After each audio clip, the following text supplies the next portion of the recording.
One thing is that if you're going to look at, there's certain issues that really hold people back. And you can't deny it with things like when you're saying Black Lives Matter. Those things really, racism affect people, and it makes them cagey, it makes them wary to access services, because it might be one person who has called that person a derogatory word in the streets. But certain time, one negative, people start really tainting everybody with the same brush. So people really feel, I don't want to go to my GP, and what if that person is equally racist and what? So they end up not accessing services. They might access services when it's too late. Time in a history really maybe shapes some of the perceptions in terms of how people are going to judge. Maybe they go back and maybe the stories they had from their grandparents and great-grandparents about colonization and things like that. Certain time, the biases might not go away, because you said that if you came and took my country and took all my resources, then you're still coming and you still want to take and not giving. So there could be that perception in terms of the way people look at things. It could shape it. And when you're looking at how people perished, and we really our history is glossed over. When we look at the millions of Africans who perished in those oceans, it's really brought a tear to my eye and say, you know what? But all our history is always glossed over. Don't talk about it.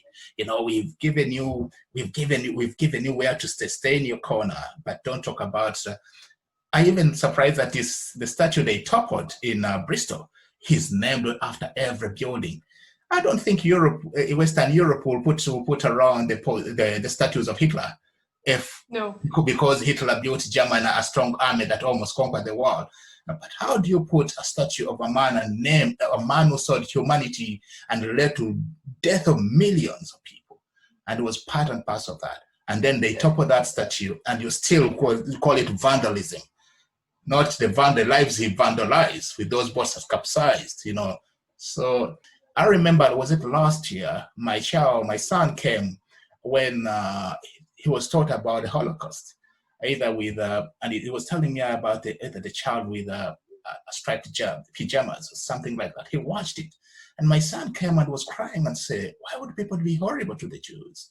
And speak about those things. I watched, and these kids, and the kids' lives were taken away, the parents were this. And I said, but the evilness in humanity. But at least my son is a black kid, but he was taught about the Holocaust.